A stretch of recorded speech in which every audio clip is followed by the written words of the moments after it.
Ако и вашето дете е от този тип деца, на които всичко толкова бързо му омръзва, че играта или играчката, която сте му купили преди 5 минути, вече е вкарана в някой шкаф надълбоко и повече никога няма да бъде видяна, то това видео е за вас. Какво успях да разбера с годините? Децата са любопитни и обичат разнообразни занимания. Когато им предоставим нещо интересно, креативно и нещо, което им привлича истински вниманието, то няма как те да стоят безучастни и да нямат интерес. Ето какво реших да ви покажа днес, защото е изключително любимо и на Вики, и на Мария, които са на почти 10 и 8 години.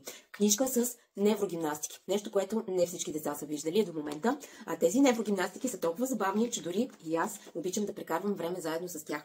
Както виждате, тук има фигури, които са с различни цветове. Защо с различни цветове? Защото с лява и с дясна ръка едновременно е необходимо да обходим линейките и да направим в случая животните по-весели, по-цветни и по-цели. За тази цел се грижат моите момичета, които всеки ден правят неврогимнастики и се занимават с книжките, може би за около 20-30 минути ежедневно. Това, разбира се, води до много по-високата им концентрация в училище и, разбира се, моето спокойствие като майка и като педагог, че съм дала най-доброто от себе си за децата си. Методът Зигзаг 2 е подходяща книжка както за деца в предучилищна възраст, така и за деца в училищна възраст. Методът Зигзаг 2 е книжка подходяща за деца от 4 до 104 годишна възраст. Очаквам видео в линка, за да научите какво още можете да получите към тази невероятна книжка, която определено реши проблема с куката в нашия дом.